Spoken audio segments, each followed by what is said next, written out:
మనమందరం కళ్ళు మూసుకున్నట్లయితే చిన్న ప్రార్థన చేసుకుని వాక్య భాగాన్ని ధ్యానించుకుందాం. పరిశుద్ధుల గొప్ప దేవ, మహోన్నతమైన తండ్రి, మీ యొక్క పరిశుద్ధమైన పాదములకు స్తోత్రములు. అయా, ఈ యొక్క ప్రాముఖ్యమైన సమయంలో దీనదాసురాలుగా మీ సన్నిధిలో నిలబెట్టిన దేవా, నన్ను పూర్తిగా మీ సిలువ చేతను మరుగు చేసుకుని నాతో మాతో ప్రభా, నీ అయా నీ పరిశుద్ధ లేఖనంలో నుండి కొన్ని మాటలు ప్రభా వినగలిగే చెవులు, గ్రహించే హృదయాలు మాకు అనుగ్రహించి మాట్లాడి ప్రభా మమ్మల్ని ప్రభా తండ్రి ఇంకను ప్రభా నీకు సమీపముగా ఉండేటట్లుగా ప్రభు చూపించమని త్వరగా రాబోతున్న యేసునామమున నడిచినాను తండ్రి, ఆమేన్. ఈ చక్కటి సమయం ఇచ్చినటువంటి దేవునికి వందనాలు. కూడి వచ్చిన మీ అందరికీ కూడా నా వందనాలు తెలియజేస్తూ ఉన్నాను. ప్రియమైనటువంటి దేవుని సంగమా, ఇంకా ఇంచుమించుగా ఇంకొక 2 గంటల్లో మనం 2024 సంవత్సరాన్ని ఏం చేస్తామండి? విడిచిపెడతాం. నీకు ఇష్టం ఉన్నా విడిచిపెట్టాలి, ఇష్టం లేకపోయినా విడిచిపెట్టాలి. అయితే ఈ 2024 సంవత్సరం దాటి మరలా మనకి 2025 సంవత్సరంలోనికి మనం అడుగు పెడతాం.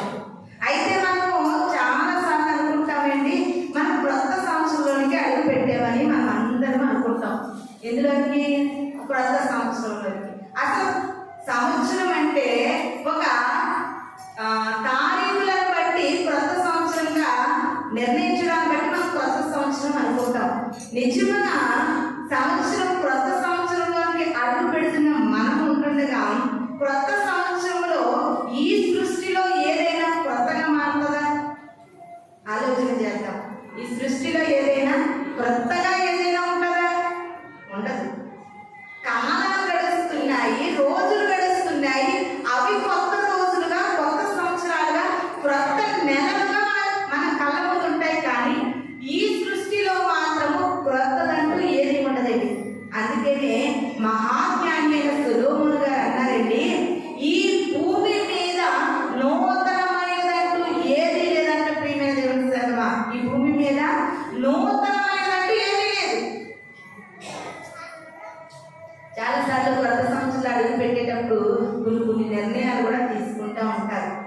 సంవత్సరాలను బట్టి నిర్ణయాలు తీసుకునేవారు దేవునిలో నిలకడగా ఉండలేరు, స్థిరంగా కూడా ఉండలేదు. నువ్వు నిర్ణయాలు తీసుకోవాలంటే సంవత్సరాలు కాదు, నెలల్లోనూ తేడా లేదు. ప్రియమైన దేవుని సంగమా, కానీ ఒకసారి మనం బాగా ఆలోచన చేస్తే సృష్టిలో మాత్రం మార్పు లేదు. సృష్టిలో మాత్రము మార్పు లేదు. అందుకే ఒక పాట పాడుతున్నారు కదా సంఘం బిడ్డలో, తరాలలో యుగాలలో సజీవుడైన దేవుడవు నీవేసయ్యా, నిత్యము ఉండేది నీవేనయ్యా. ఈ లోకంలో స్థిరమైనది లేదు. ఎందుకంటే ఈ లోకంలో ఏది స్థిరమైనది కాదు. అందులో నువ్వు స్థిరముగా ఉండలేవు, కలకాలము నేను స్థిరముగా ఉండలేను. ఈ సృష్టిలో అంటూ స్థిరమైనది లేదు, నూతనంగా లేదు. ఏమండి, మన తాత ముత్తాతల నుండి చూస్తున్నటువంటి నక్షత్రాలు అవే. ఏనా ఆకాశంలో నక్షత్రాల్లో మార్పు చూసావా? మనం పుట్టినప్పటి నుండి చూసే సూర్యుడు కూడా మార్పు లేనిదే, చంద్రుడు కూడా మార్పు లేనిదే. ఏమైనా భూమి మార్పు ఉందంటారా? మనం నడిచి జీవించే భూమి కూడా మార్పు లేనిదే. ప్రియమైన దేవుని సంగమా, కానీ చాలా మంది క్రొత్త సంవత్సరం అనేసరికి ఒక క్రొత్తగా ఆలోచిస్తారు. కానీ నీ ఆలోచన, నీ మైండ్ సెట్ ఎక్సైడ్ వేసుకోమని చేయరు. ఇలా నా వైపు వేసుకోండి. అందరూ ఒకే యాంగిల్లో కూర్చోరు. ఏది కూడా ఈ లోకంలో క్రొత్తదంటూ ఏమీ లేదు. ప్రియమైన దేవుని సంగమా, బాగా ఆలోచన చేద్దాం. మనం ఒక్క 2 గంటల్లో క్రొత్త సంవత్సరాలు ఎదుర్కోబోతున్నాం కనుక సంవత్సరాలు మారుతున్నాయి, కాలాలు మారుతున్నాయి, రోజులు మారుతున్నాయి. కానీ సృష్టిలో మాత్రం ఎటువంటి మార్పు కూడా లేదు. సృష్టిలో కూడా ఎటువంటి మార్పు లేదు. మనము జీవించే జీవన విధానంలో కూడా కొన్ని క్రొత్తగా ఇక్కడికి రావచ్చు. కానీ చాలా సార్లు సమాజంలో మనుషులు మాట్లాడుకునే మాటలు ఏంటంటే క్రొత్తగా అస్తమానం క్రొత్తగా ఏది ఉంటుంది? Old is a gold అంటున్నారైనా.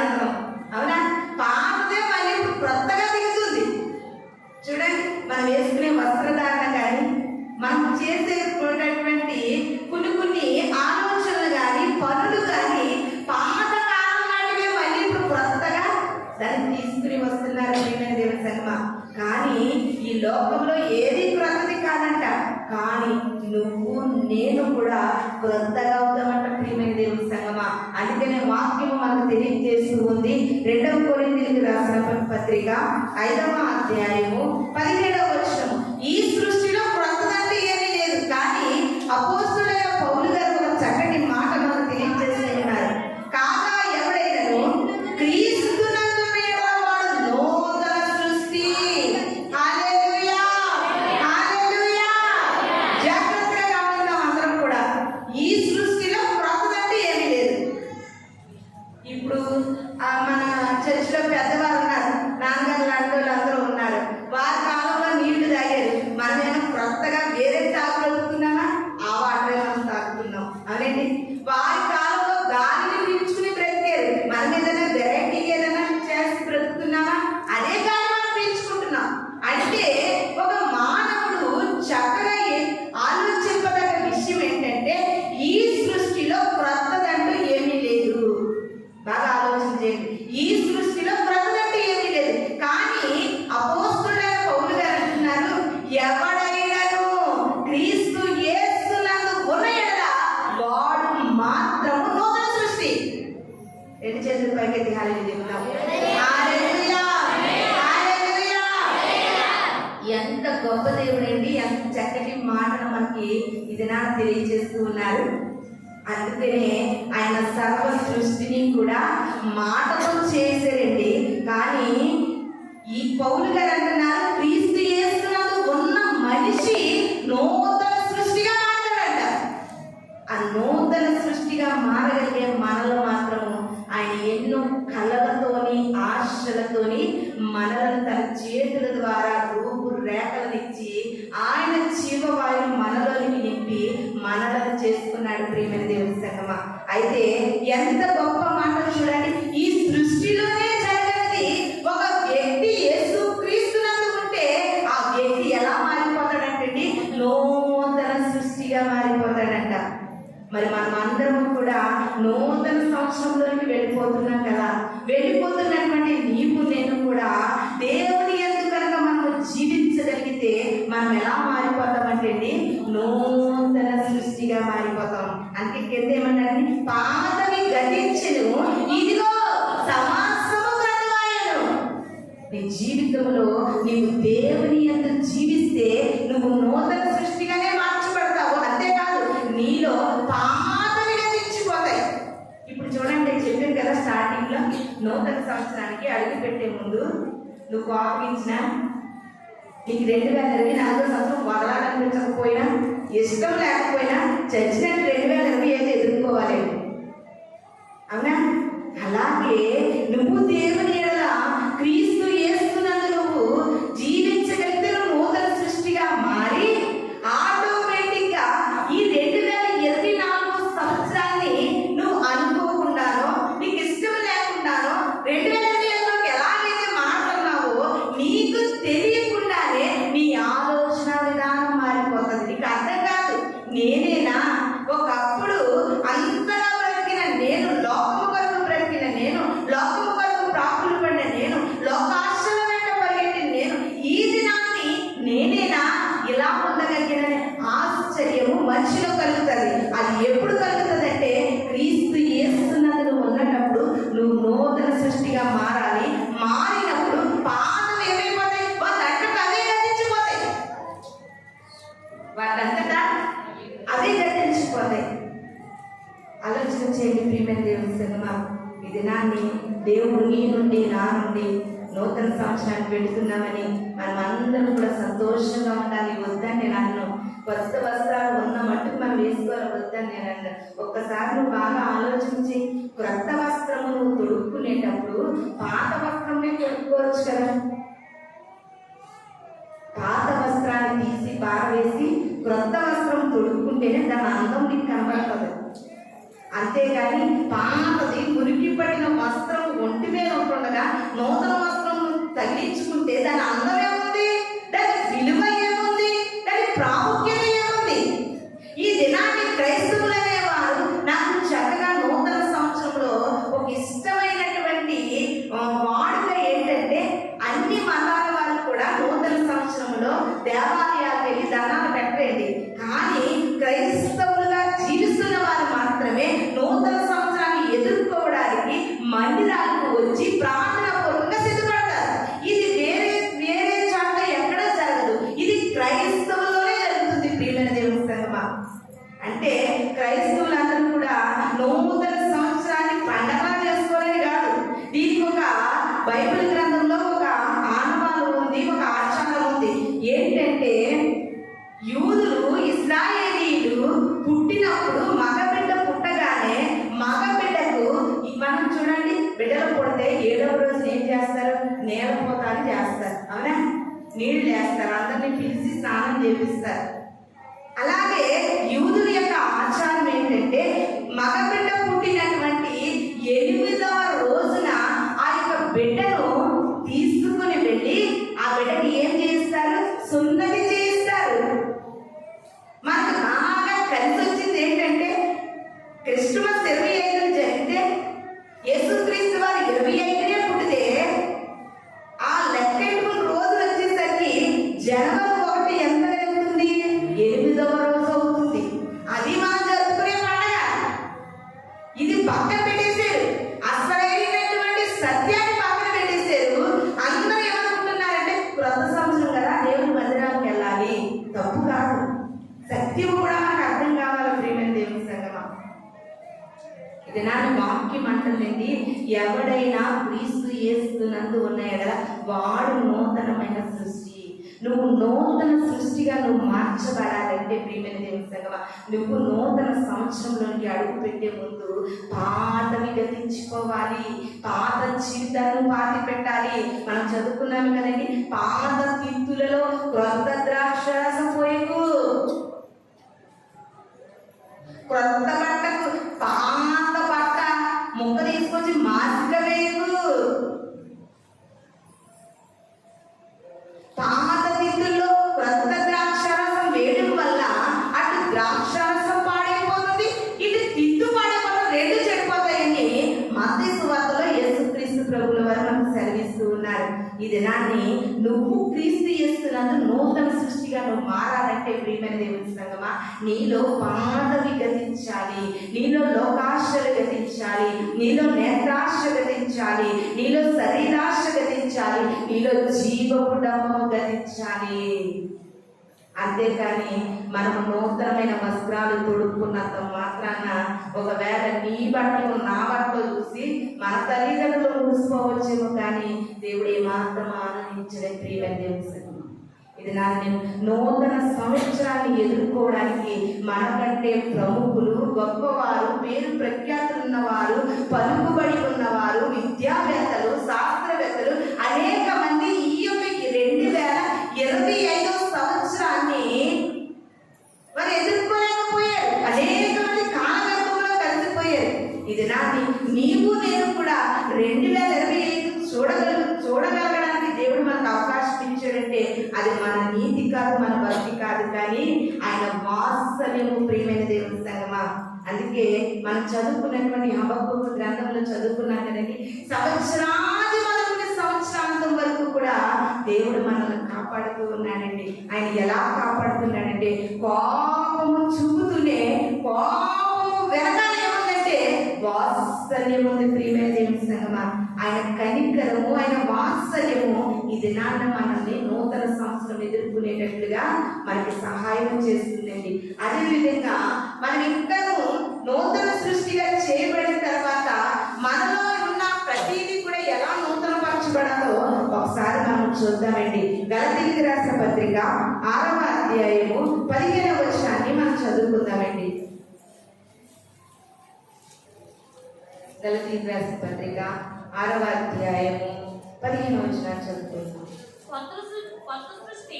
క్రొత్త సృష్టి పొందుటే గాని సున్నతి పొందుట యందు ఏమీ లేదు, పొందకపోవుట యందు ఏమీ లేదు. ఈ పద్ధతి చొప్పున నడుచుకుని వారందరికీ అనగా దేవుని ఇశ్రాయేలులకు సమాధానము కలుగుగాక. క్రొత్త సృష్టి పొందుటే గాని సున్నతి పొందుట యందు ఏమీ లేదు, పొందకపోవుట యందు ఏమీ లేదు. చూసారా, సున్నతి అంటే చెప్పాను కదా, ఇశ్రాయేలీలో మొదటిగా పుట్టిన బాబుకి కంపల్సరిగా 8వ రోజున సున్నతి చేస్తారు. ఆ కాలంలో ప్రతి యూదుడికి కూడా సున్నతి చేయబడింది. కానీ అపోస్తుడైన పౌలు గారు అంటున్నారు, క్రొత్త సృష్టి పొందుటి అంటే ఏమీ లేదు, సున్నతి పొందుటి అంటే ఏమీ లేదు. ఎందులో ఎక్కడ ట్విస్ట్ ఉందంటే, నీవు క్రొత్తగా మారడం వల్ల దేవుడికి ఘనత. ప్రియమైన దేవుని సంగమా, నువ్వు క్రీస్తు యేసునందు ఉండి నువ్వు ఎప్పుడైతే నూతన సృష్టిగా మారతావో అప్పుడు దేవుడు ఇంకా అనేకమైన నూతన సంవత్సరాలు మనల్ని ఎదుర్కోవడానికి ఆయన కృపా కనికరముల నీడలో మనలను నడిపిస్తాడని చాలా జాగ్రత్తగా ఆలోచించాలి. మనం నూతనమైన స్వభావాన్ని కలిగి ఉండాలండి. మన స్వభావం మార్చబడాలి, మన స్వభావము మార్చబడాలి, మన భావోద్రేకాలు మార్చబడాలి. మనం మనం మనం దేవుని కొరకు జీవించాలంటే మన యొక్క టోటల్గా మనమే ఒక నూతన సృష్టిగా మార్చబడాలని వాక్యము సెలవిస్తూ ఉందండి. ఇంకొక మాటను చూసుకుందాం. యెహెజ్కేలు గ్రంథము 36వ అధ్యాయము 26వ వచనాన్ని చదువుకుందామండి.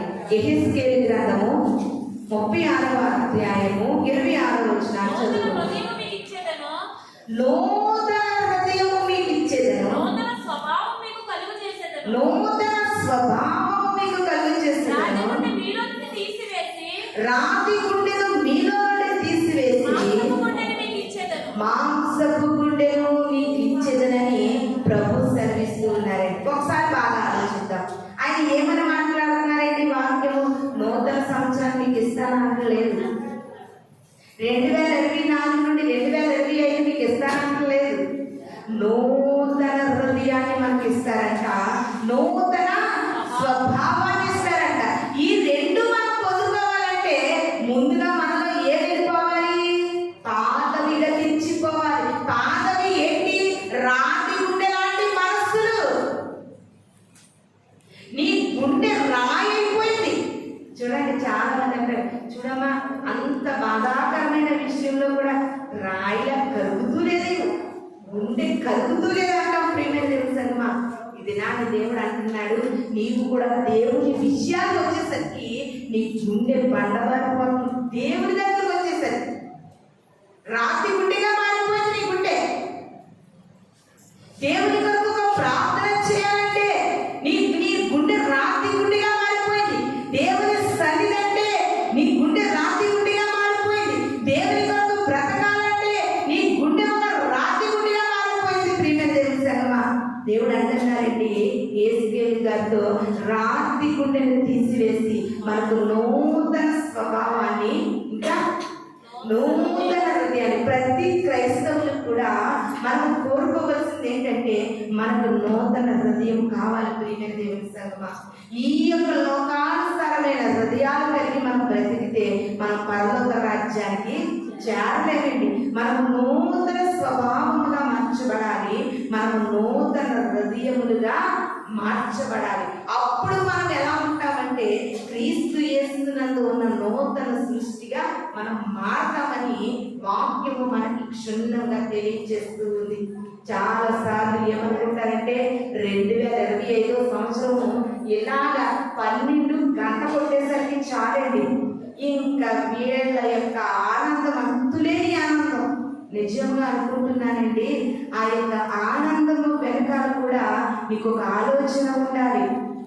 2025 అడుగు పెట్టడానికి నీ తల్లి కాదు, నీ భర్త కాదు, నీ భార్య కాదు, నీ అన్నజల్లి అన్నదమ్ములు కాదు, నీ 2025 చూడడానికి కారణుడైన దేవునికి 12 గంట కొట్టగానే మొదటిగా ఆయనకు కృతజ్ఞతాస్తుతులు చెల్లించాలి. పక్కోళ్ళకి హ్యాపీ న్యూ ఇయర్, నువ్వు ఎన్ని హ్యాపీ న్యూ ఇయర్ చెప్పడానికి సంతోషం ఉండదు, ఆ హృదయంలో చాలా బాగా ఉంది. అలా పోవాలంటే ముందుగా నువ్వు దేవునికి నూతన సంవత్సరం ఇచ్చిన దేవుడు ఆయనకి నువ్వు కృతజ్ఞత చెల్లించాలండి. అది సంఘంలో చాలా మరొకసారి చెప్తాను, 12 గంట గంటల పక్కోళ్ళు కూడా మీ హ్యాపీ న్యూ ఇయర్ చెప్పదు, కానీ దేవునికి మాత్రం హృదయమార కృతజ్ఞతాస్తుతులు చెల్లించండి. ఎందుకంటే ఎంతమంది యవనస్తులండి, నాతోటి వారు, నీతోటి వారు, నీలాంటి వారు, నీలాంటి వారు హఠాత్తుగానైనటువంటి మరణాలు ప్రియమైన 2024 సంవత్సరంలో భయంకరమైనటువంటి హఠాత్తు మరణాలు ఎక్కువగా కనిపించే మనకి ఈ సంవత్సరం అంతా కూడా. కానీ మన గుండె ఆగిపోకుండా ఆయన ఇప్పటి వరకు మనం నడిపించారు కాబట్టి గుండె కొట్టుకుంటుందయ్యా 2025 ఇచ్చేవని ఆయనకి చిన్ని కృతజ్ఞత చెల్లించి అప్పుడు మనం హ్యాపీ న్యూ ఇయర్ స్టార్ట్ చేసుకోవాలి. ప్రియమైన దేవుని సంగమా, ఇచ్చిన అతనికి ముందు కృతజ్ఞత చెల్లించుకునే బిడ్డలుగా మనం అందరం ఉండాలని మీకు అందరికీ కూడా తెలియజేస్తూ ఉన్నాను. సంవత్సరాలు దొరికిపోతున్నాయి. ఎన్నో సంవత్సరాలు, ఎన్నో న్యూ ఇయర్లు, ఎన్నో 31 రాత్రులు నీ జీవితంలో గడిచిపోయే. ఒక్కసారి నువ్వు పరీక్షించుకో. ఎప్పుడైనా నీలో నూతన స్వభావాన్ని కలిగి నువ్వు బ్రతకగలుగుతున్నావా? నూతన హృదయం కలిగి నువ్వు బ్రతకగలుగుతున్నావా? అసలు నువ్వు నూతన సృష్టిగా మార్చబడ్డావా లేదా అనేది మనలను మనం పరీక్షించుకుని, అయ్యా ఇప్పటి వరకు నా ఆలోచనలో కానీ, నా చూపులో, నా తలంపులో అయ్యా నేను అసలు నూతనంగానే లేదు ప్రభా. 2025 ఇలాంటి నిర్ణయంతో నేను నూతనంగా మారాలనుకుంటున్నానయ్యా. నీ సహాయం నాకు కావాలి అయ్యా. నువ్వే అన్నావు కదా యేసయ్య గ్రంథంలో, నూతన హృదయం నీకు ఇస్తానన్నావు కదా, నూతన స్వభావం నాకు ఇస్తానన్నావు కదా.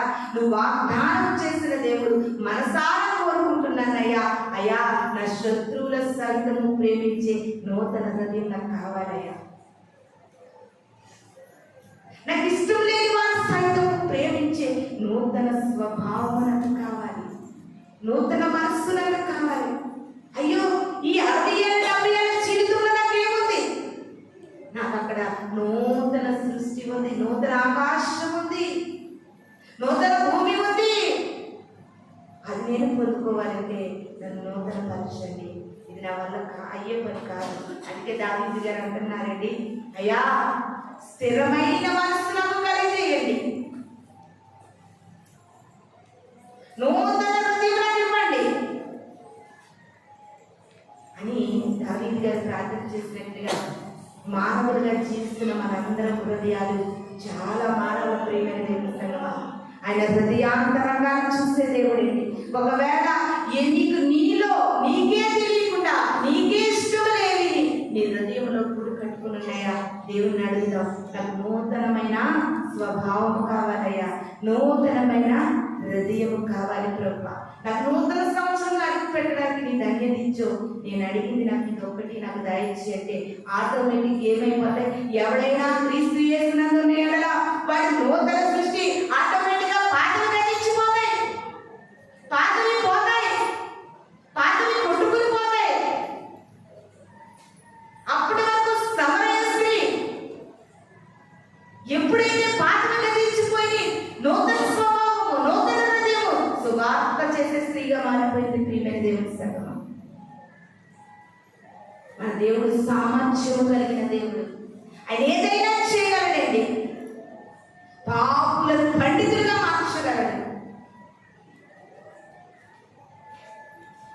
నిత్యముగా హృదయపూర్వకంగా 2025లో నూతన హృదయం కావాలని అడిగితే కంపల్సరీగా ఆయన మనకి ఏమి ఇస్తాడు?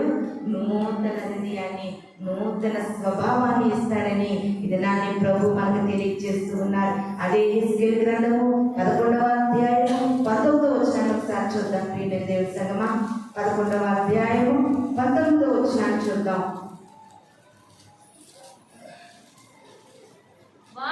వారు నా కట్టడలను నా విధులను అనుసరించి గైకొనున్నట్లు నేను వారి శరీరములో నుండి రాతి గుండెలు తీసివేసి వారికి మాంసపు గుండెలు ఇచ్చి వారికి ఏక మనసు కలుగజేసి వారి యందు నూతన ఆత్మ పుట్టించును. హల్లెలూయా, హల్లెలూయా. ఇప్పటి వరకు కూడా నీలో దేవుని యొక్క నూతన ఆత్మ పుట్టలేదేమో ప్రియమైన దేవుని సంగమా. దేవుడు స్వయంగా అంటున్నారు, వారి శరీరములో నుండి రాతి గుండెని తీసివేస్తాను, మాంసపు గుండెని నేను తీసిస్తాను. అంతేకాదు నా నూతనమైన ఆత్మని వారికి అనుగ్రహిస్తానని ప్రభు సెలవిస్తూ ఉన్నారు. నూతన ఆత్మను పొందుకోవాలి. ఇంకా ఎంతకాలం లోకములో ప్రాకులు పెడతా ఉంటావు? లోకములో నీ పోకడా, దేవుని రాకడా ఎవరికి తెలియదు సుమా. 2025లో ఎదుర్కోబోతున్నా నీవు 2026లో నీకేమైనా గ్యారంటీ ఉందా? నీ పోకడ ఆయన రాకడ రెండు కూడా చాలా రహస్యమైనవి ప్రియమైన దేవుని సంగమా. అవి ఎవరు కనుగొనలేరు. ఈ సృష్టిలో నూతనమైనట్టు ఏమీ లేదు. కానీ దేవుడు అంటున్నాడు, నూతనంగా నేను మార్చేస్తా, నూతనంగా నీ స్వభావాన్ని మార్చేస్తా, నూతనంగా నీ హృదయాన్ని మార్చేస్తా,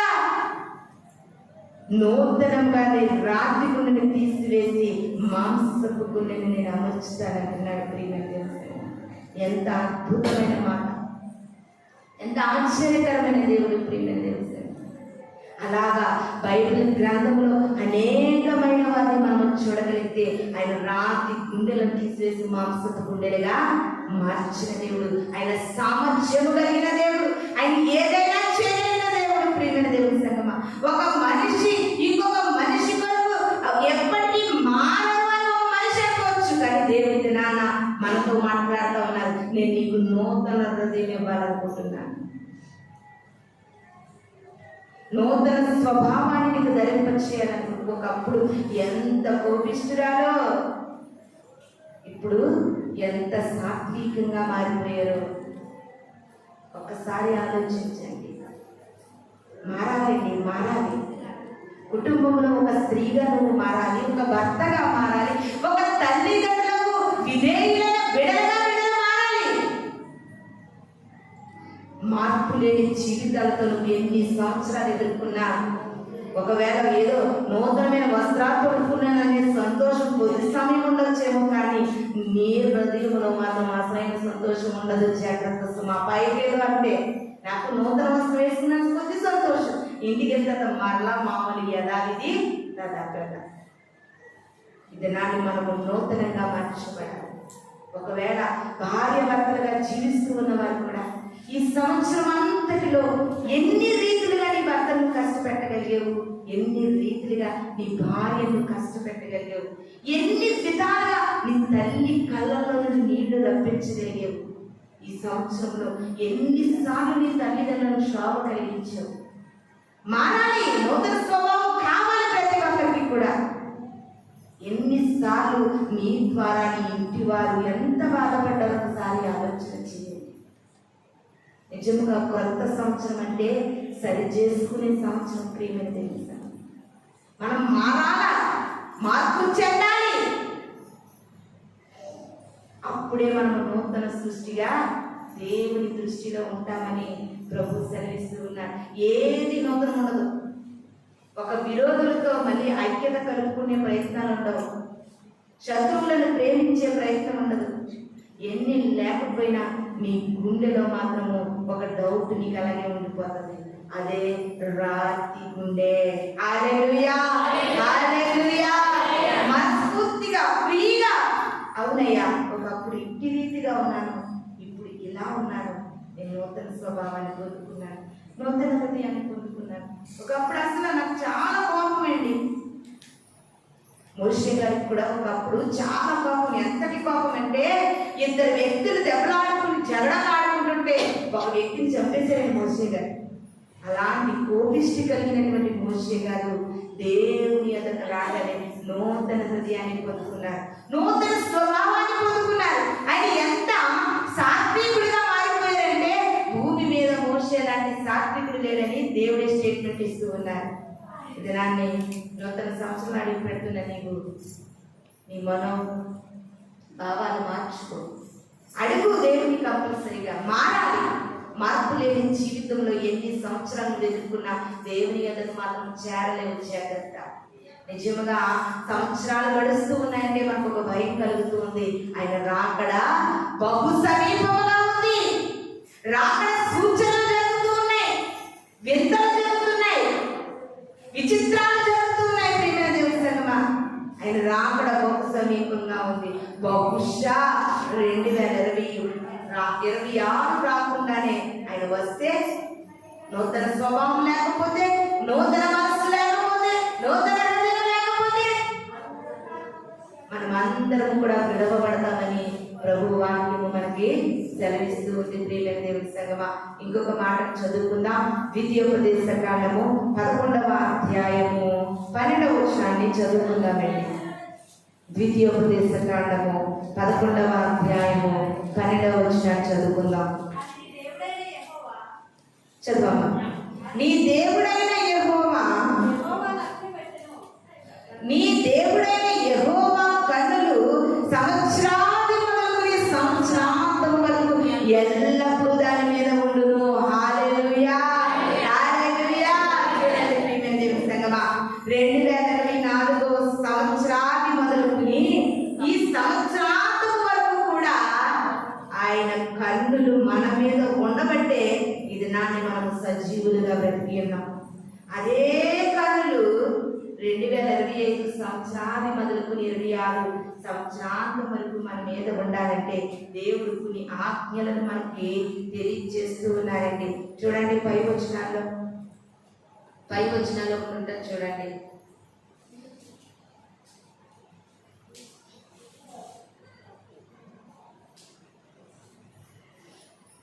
అది ఆకాశ వర్ష జలము త్రాగును, అది నీ దేవుడైన యెహోవా లక్ష్య పెట్టే దేశము.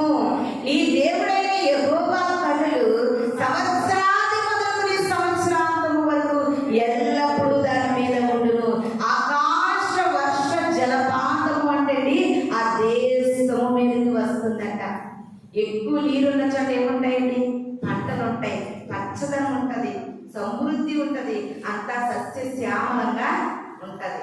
చాలా చోట్ల గోదావరి సైడ్ అటు సైడ్ ఉంటాయి చూడండి, వారికి పంటలు బాగా పండుతాయి. దానికి గల కారణం ఏంటంటే నీరు బాగా సమృద్ధిగా ఉంటది.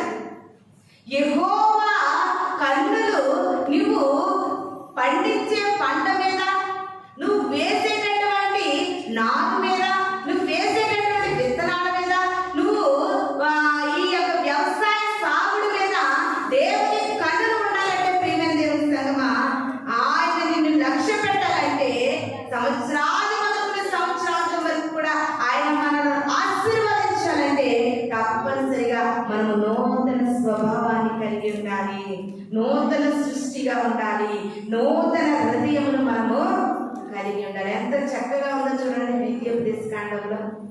ఆ ఆకాశ వర్ష జలపాతమే ఆ దేశం మీదకి వచ్చేలాగా దేవుడు దాన్ని ఆశీర్వదించాడంట. ప్రియమైన దేవుని సంగమా, ఒకవేళ నీవు అనుకోవచ్చు, చాలా మంది అనుకుంటూ ఉంటారు, చిచ్చి ఈ 2024 సంవత్సరం ఎప్పుడు పోతుందని ఎదురు చూసామండి.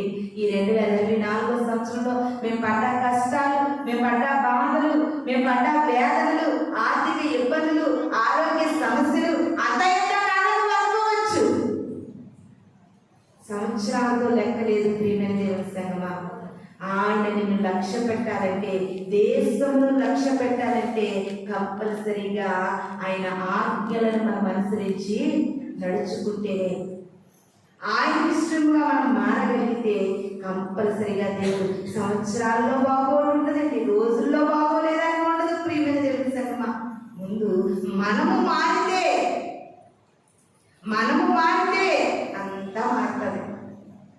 మన కళ్ళు తేటగా ఉంటే అంతే కదండి. నా కళ్ళు తేటగా ఉంటే మీరు అందరూ నీట్గా కనిపిస్తారు.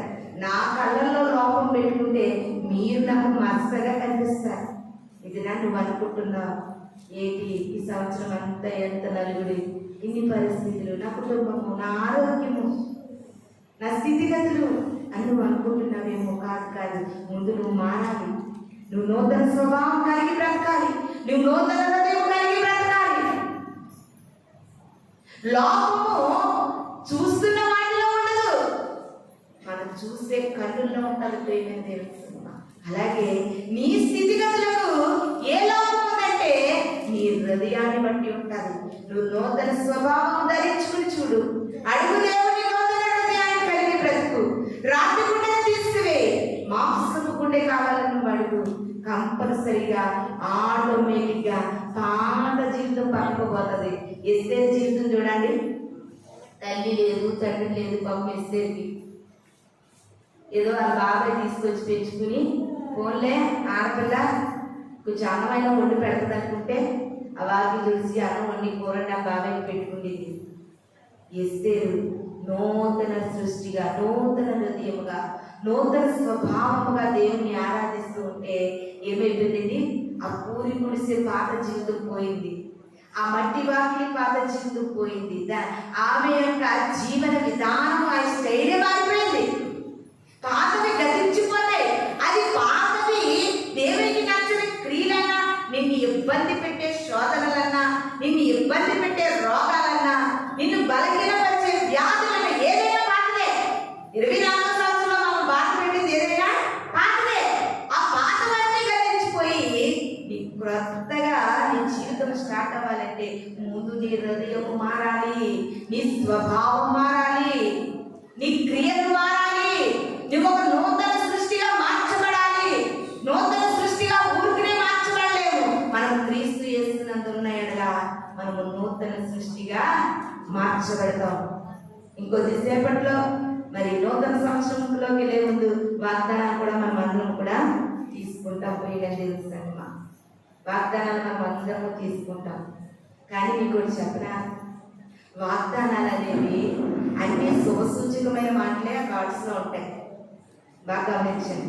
నువ్వు ఏ చర్చికి వెళ్ళి తీసుకున్నా, ఎక్కడికి వెళ్ళి తీసుకున్నా నీకు మేలు కలిగినట్లుగా, నీకు ఆరోగ్యం ఇచ్చినట్లుగా, నిన్ను ఆశీర్వదించినట్లుగానే వాగ్దానాలు ఉంటాయి.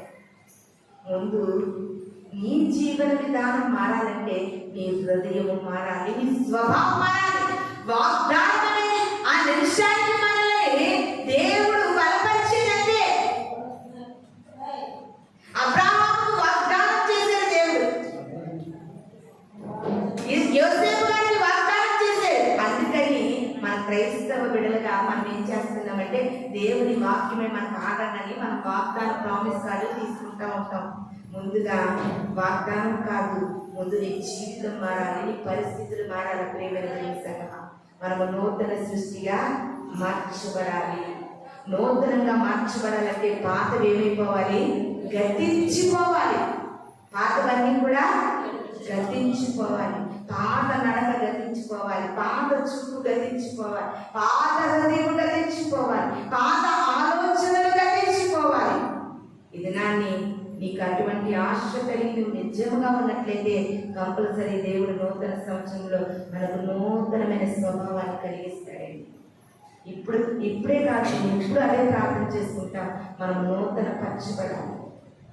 మనం దేవునిలో నూతన పరచబడితే ఆయన యొక్క గొప్ప గొప్ప కార్యాలు మనం చూడగలము, అద్భుతాలు చూడగలము, ఆశ్చర్యాలు చూడగలము. దేవుడి వరకు అనేక రీతిగా మనం నిలబడగలము. ప్రియమైన దేవుని సంగమా, కాబట్టి ప్రభు మనకు తెలియజేస్తూ ఉన్నారు, మనమందరం కూడా నూతన స్వభావం కలిగి ఉండాలి. ఇంకొక మాటను చదువుకుందాం. రోమపత్రిక 12వ అధ్యాయము 2వ వచనాన్ని చదువుకుందామండి. రోమపత్రిక 12వ అధ్యాయము 2వ వచనాన్ని చదువుకుందాం. మీరు ఈ లోక మర్యాదను అనుసరింపగా ఉత్తమమును అనుకూలమును సంపూర్ణమైన దేవుని చిత్తమేదో పరీక్షించి తెలుసుకున్నట్లు మీ మనస్సు మారి నూతన ఒకటి వలన రూపాంతరం పొందుదురు. ఇంకా మనలో ఏం మారిపోవాలంటే మనస్సు మారిపోవాలి. ఏం మారాలి? మనస్సు మారిపోవాలి. అప్పుడు మనము రూపాంతరం పొందుకుంటాం. ప్రియమైన దేవుని సంవత్సరాలు వద్దన్న మాట్లాడి ఫస్ట్ నుండి చెప్తున్నాను నేను. నువ్వు వద్దనుకున్నా నాకు ఈ 2024 నాకు చాలా లక్కీగా కలిసి వచ్చిందండి. నాకు ఈ 2024లో నాకు చాలా కలిసి వచ్చిన కార్యాలు ఎన్నో ఉన్నాయి.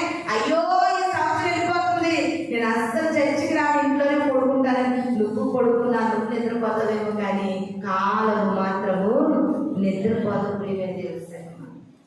కానీ కాలము మారుతుంది, నువ్వు మారాలి. చక్కటి పాట రాశారు విజయప్రసాద్ రెడ్డి గారు. తరములు మారుచున్నవి, ములు మారుచున్నవి, చరములు మారుచున్నను, గుణములు మారవెందు. మన గుణగణాలు మారాలి, తరాలు ఎలా మారుతాయి? నువ్వు వద్దన్నా మారుతాయి.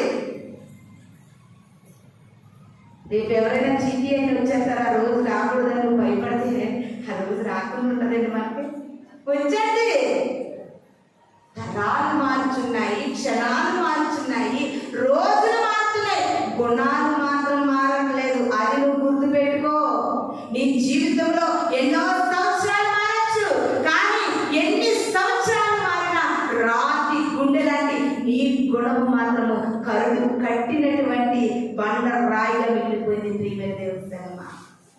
అందుకే దేవుడి దినాన్ని మనతో మాట్లాడుతూ ఉన్నాడు. రా, సంవత్సరాలు తరాలు ఎలాగా మారుతున్నాయి, కానీ నువ్వు మారకపోవడం వల్లే నా బాధ, నువ్వు మారకపోవడం వల్లే నా వేదన, నువ్వు మారకపోవడం వల్లే ఇంకా నా రాకడ నీ కోసం నేను ఆలస్యం చేస్తున్నాను. ఉందండి బైబిల్లో. దేవుడు రావట్లేదు రావట్లేదు రావట్లేదు అని అందరూ అనుకుంటున్నారు.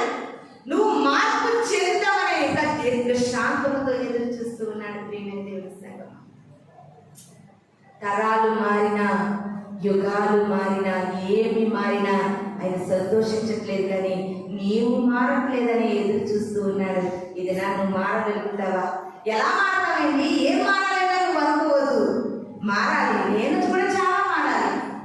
మారాలంటే ఇది నన్ను వర్తమానం మన కార్యంగా దేవుడు కొడుతూ ఉన్నాడు. ప్రియమైన దేవుని సంగమా, వాక్యము రెండంచులు కలిగిన ఖడ్గము రెండు విధాల నూరి పాడేస్తుంది. జాగ్రత్త సుమా. చాలా బాగా అనిపిస్తూ ఉంది. సాయంత్రం నుండి చాలా దుఃఖంగా ఉంది నా మనసు. అవునయ్యా, రోజు ఇంటి గడిచిపోతున్నాయి. నిజంగా అప్పుడే సంవత్సరం అయిపోయిందని ఆలోచన కూడా వస్తుంది. ప్రభు, అన్నీ బాగానే ఉన్నాయి, అన్నీ మారుతున్నా, కానీ మనుషులుగా మేము ఎందుకు నీ కొరకు పాత్ర పొందలేకపోతున్నాం? మా మనసు ఎందుకు మారట్లేదు? మా హృదయాలు ఎందుకు మారట్లేదు? ఎందుకు ఐక్యతను మేము పొందుకోలేకపోతున్నాం? ఎందుకు ప్రేమను మేము పంచిపెట్టలేకపోతున్నాం? ఎందుకు నీలాంటి గుణగణాలు మేము కలిగి ఉండలేకపోతున్నాం అనే బాధ అయితే మాత్రం మిగిలిపోతుంది. ప్రేమ దేవుని సార్, చాలా జాగ్రత్తగా ఆలోచించాలి.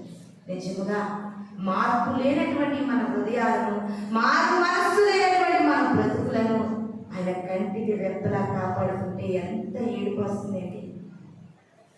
చాలా బాధ అనిపిస్తుంది.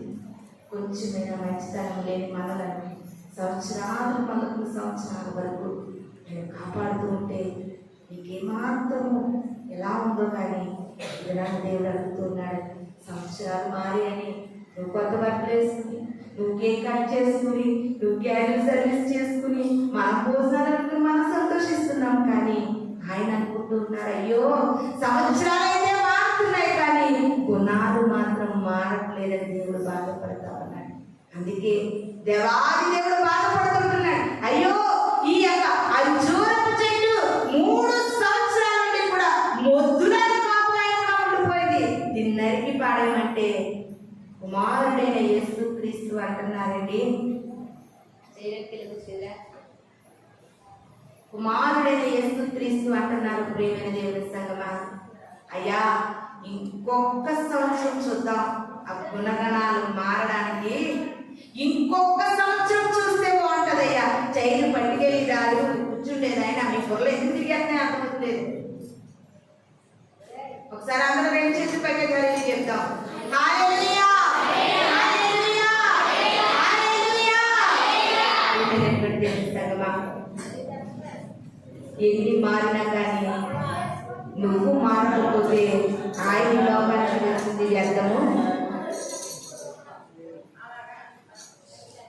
నువ్వు మారకపోతే వ్యర్థము, నువ్వు మారకపోతే వ్యర్థము. ప్రియమైన ఎన్ని సంవత్సరాలు మారేది లెక్క కాదు, కానీ ఇన్ని సంవత్సరాల్లో మారని నీ జీవితం ఈ 2025లోనైనా మార్పు చెందితే కన్న తండ్రిగా దేవుడు నిన్ను నన్ను బట్టి సంతోషిస్తారని వాక్యము మనకు తెలియజేస్తూ ఉంది.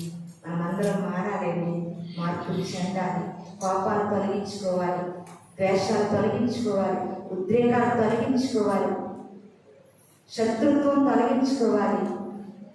దేవుని కొరకు మనమందరం కూడా ఏక మనస్సులే మనమందరం కూడా జీవించాలి. ప్రియమైన దేవుని సంగమా, దేవుడు అంటున్నాడు, వద్దయ్యా 3 సంవత్సరాలుగా ఎదురు చూసాను, ఈ చెట్టు కాయలేదు, దీన్ని నరికేయడమే మంచిది. నిజంగా నీవు నేను మన హృదయాల మీద చేవేసుకుంటే ఎన్ని సంవత్సరాలు నువ్వు మారుతామని ఎదురు చూస్తున్నాడండి. అయినా నమ్మకుండా ఎందుకు ఉంచాడు? ఆయన ప్రేమ అంత అమూల్యమైంది. ఆ ప్రేమ బలవంతమైన నిన్ను మార్చుకుని పరలోకానికి చేర్చాలనే ఒక ఆశ. ప్రియమైన దేవుని సంగమా, ఎక్కడ సువార్త ప్రకటించినా సువార్తలో ఉండేటటువంటి మెయిన్ పార్ట్ ఏంటంటే ప్రపంచంలో మనుషులు ఎవరు నరకానికి వెళ్ళకూడదు.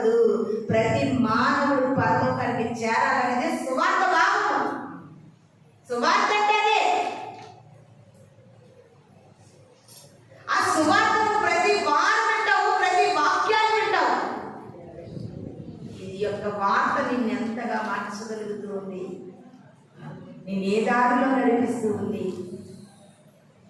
ఒకవేళ దేవుని కొరకు మార్పు లేని జీవితంగా ఉంటే, అయ్యా నాకు నూతన హృదయం కావాలి, నాకు నూతన సృష్టి కావాలి, నాకు నూతన స్వభావం కావాలి, నూతన మాట కావాలి, నూతన నడక కావాలి, నన్ను నూతనంగా మార్చు. తల్లిదండ్రులుగా బిడ్డలు కూడా అనుకోవాలయ్యా, ఆజ్ఞలో ఒక ఆజ్ఞ ఉందండి, మీ తల్లిదండ్రులను సన్మానిస్తే మీరు దీర్ఘాయుష్మంతులు అవుతారు. ఎన్నిసార్లు తల్లిదండ్రులు శోభ పెట్టే పిల్లలుగా మరి మీరు మిగిలిపోతున్నారు. పిల్లలు కూడా ఒక నిర్ణయానికి రావాలి. సాధ్యమైనంత మట్టుకి తల్లిదండ్రులను మనం ఎంతగా ప్రేమిస్తామో దేవునికి అంత విధేయులే మనము బ్రతుకుతామని వాక్యం సెలవిస్తూ ఉంది. హ్యాపీ న్యూ ఇయర్ అని మీ అమ్మతో మీ డాడీతో చెప్తాం కదండి, అది హ్యాపీ న్యూ ఇయర్గా నిజంగా సంవత్సరం అంతా ఉండాలంటే అది నీలోనే ఉండదు. నువ్వు వాళ్ళని ఏడిపించకుండా, ఇబ్బంది పెట్టకుండా, వాళ్ళు కష్టపెట్టకుండా, వాళ్ళ మాట విని వాళ్ళకి లోబడితే నిజంగా హ్యాపీ న్యూ ఇయర్. అవునండి, మన బిడ్డలు మన మాట విని, మన అడుగులో అడిగేసి, మన మాటలో మాట్లాడితే వాళ్ళ రోజు హ్యాపీ న్యూ ఇయరే. ఏంటంటే అంతే కదా, హ్యాపీ న్యూ ఇయర్ అమ్మ అని చెప్పే కంటే నిజంగా మీ అమ్మకి ఆ న్యూ ఇయర్ అంటే హ్యాపీగా ఉండాలంటే నువ్వు మాట వినేగా, మీరు మాట వినే బిడ్డలుగా అందరూ ఉండాలి. గమ్ముని కింద కిందగా వెళ్తే కింద అనేసినని మీరు అందరూ కాదనుకుంటున్నారేమో, అది సడన్ గా నా దృష్టిలో పెట్టడండి అనే అంతే. అందరూ మాట వినే బిడ్డలుగా ఉండాలి. ప్రియమైన దేవుడు, హ్యాపీ న్యూ ఇయర్ అని చెప్పుకోవడంలో అంత అర్థం ఉంది కనుక ముందుగా మనందరం కూడా మన స్వభావాలు మార్చుకుందాం, మన హృదయాలు మార్చుకుందాం, మన పద్ధతులు మార్చుకుందాం, మన స్థితిగతులు మార్చుకుందాం, మన ఆలోచనలు మార్చుకుందాం, నూతన స్వభావాన్ని ధరించుకుందాం, నూతన ఆత్మను పొందుకుందాం, నూతన హృదయాన్ని పొందుకుందాం, నూతన మనస్సును పొందుకుందాం. ఈ యొక్క రోమపత్రికలో భక్తులు చెప్పినట్లుగా మన మనస్సు మారి రూపాంతరం పొందుకుందాం. ప్రియమైన దేవుని సంగమా, మనం అందరూ రూపాంతరం చెందుతాం. గొంగలు ఇప్పుడు కట్టండి ఏమవుతుందంట, సీతాకోక చిలుకలు. గొంగలుగా ఉన్నంతసేపు ఒక్కడ ముట్టుకూడదని ఒకడ ఆడించడం. తీరచుంటే దానివల్ల మనకి ఏమొస్తుంది, దురద వస్తుంది, మంట పుడుతుంది, మన స్కిన్ పాడవుతుంది. దానివల్ల అదంత నష్టాన్ని కలిగిస్తుంది. ఇప్పటి వరకు కూడా నువ్వు మార్పు లేని ఒక గొంగలుగా ఉన్నామనుకో, అది నీకు ఎంత నష్టాన్ని కలిగిస్తుంది అంటే నరకానికి తీసుకెళ్ళిపోయేంత నష్టాన్ని కలిగిస్తుంది. గొంగల పురుగుగా ఉన్నటువంటి మన జీవితాలు రూపాంతరం వచ్చేది. రూపాంతరం అంటే రూపం మారడం. గొంగల పురుగు సీతాకోక చిలుకగా మారినట్లుగా మనం ఈ నూతనమైన సంవత్సరంలో నూతన స్వభావంగా, నూతన ఆత్మగా మనము మారగలిగితే ప్రియమైన దేవుని సంగమా, దేవుని దృష్టిలో మనం అందంగా కనిపిస్తామండి. అంతేకాదు ఆయన సంతోషించే రీతిగా మన జీవితాలు ఉంటాయని ఇది నాన్న ప్రభు మనతో మాట్లాడుతూ ఉన్నారు. జాగ్రత్త, విన్నటువంటి వాక్యము నువ్వు ఎంతో జాగ్రత్తగా వింటున్నావు, నువ్వు ఎంతో శ్రద్ధగా వింటున్నావు కాదని నాను, కానీ వింటున్నటువంటి ఈ వాక్యాన్ని ఇంకా పాత స్థితిలో నింపుతున్నావేమో. వాక్యము పక్కకపోతే తింటూ చెడిపోతుంది, రెండు నష్టమే. విన్నటువంటి వాక్యాన్ని కొత్త తిత్తుల్లో నింపుదాం ప్రియమైన దేవుని సంగమా. కొత్త బట్టగా మనం ఉంటాం. కొత్త బట్టకి ఎంత విలువ నెరిగిపోదాము. అవునేంటి, అదే పాత బట్టలు ఉతికేసాం అనుకో, అలాగే ఉడకబెట్ట చైర్లు అక్కడెక్కడ దొరికేస్తుంటే పాత బట్టలు. అదే కొత్త బట్టలు బయట అంటాం, బీరువాలో అంటారు. క్రొత్త బట్టకి అంత విలువ ఉంది సుమా. నువ్వు కూడా క్రొత్తగా జన్మించాలి, నువ్వు కూడా క్రొత్త సృష్టిగా మార్చబడాలి. నికోదేముతో దేవుడు అంటున్నాడు, నికోదేము ఒకడు క్రొత్తగా జన్మించితే దేవుని రాజ్యానికి వాడు చేరడు. ఎన్ని కొత్త సంవత్సరాలు దాటితే మాత్రం నువ్వు దేవుని రాజ్యానికి చేరలేవు. కానీ నువ్వు క్రొత్తగా జన్మించాలి, నువ్వు క్రొత్త సృష్టిగా మారాలి, నువ్వు రూపాంతరం పొందాలి, నువ్వు నూతన స్వభావాన్ని ధరించుకోవాలి, నువ్వు నూతన ఆత్మను పొందుకోవాలి, నువ్వు నూతన హృదయాన్ని పొందుకోవాలి. కరుడు కట్టిన నీ రాతి గుండెను దేవునికి అప్పగించి అది మాంసపు గుండెను పొందుకునేటట్లుగా మనం అందరం కూడా దేవుని కొరకు బ్రతకాలని ఈ కొద్ది మాటలో దేవుడు మన వెలికిడిలో దీవించి ఆశీర్వదించుగాక. మనమందరం కూడా కళ్ళు మూసుకుని ప్రార్థన చేసుకుందాం. మనమందరం కళ్ళు మూసుకుందాం. ప్రియమైన దేవుని సంగమా, స్తోత్రము స్తోత్రము స్తోత్రములు, గొప్ప దేవానికి స్తోత్రములు. అయ్యా, ఎన్ని సంవత్సరములు, ఎన్ని తరములు, ఎన్ని యుగాలు గడిచినాయి అనేది కాదు. కానీ ప్రభువా అయ్యా, సంవత్సరములు మారుతున్నా, రోజులు మారుతున్నా, మా గుణగణాలు మారాలని ప్రభువా నీ వాక్యము శుద్ధిగా మాట్లాడిందయ్యా. మమ్మల్ని మార్చండి అయ్యా, మా స్వభావం మార్చండి, మా ఆలోచనలు మార్చండి అయ్యా, మమ్మల్ని నూతనపరచండి ప్రభువా. నూతనంగా మీ కొరకు బ్రతికే ఒక గొప్ప నిర్ణయాలు తీసుకుని నీలో మమ్మల్ని స్థిరపరచుకునే వాక్యాన్ని దయచేయమని, మమ్మల్ని స్థిరపరిచి బలపరచమని ఈ కొద్ది మాటలు ప్రతి వినికిడిలోని దీవించి ఆశీర్వదించమని త్వరలో రాబోతున్న యేసు పరిశుద్ధ నామములో అడిగి వేడుకుని ప్రార్థిస్తున్నాను తండ్రి. ఆమేన్. మీ అందరికీ వందనాలు.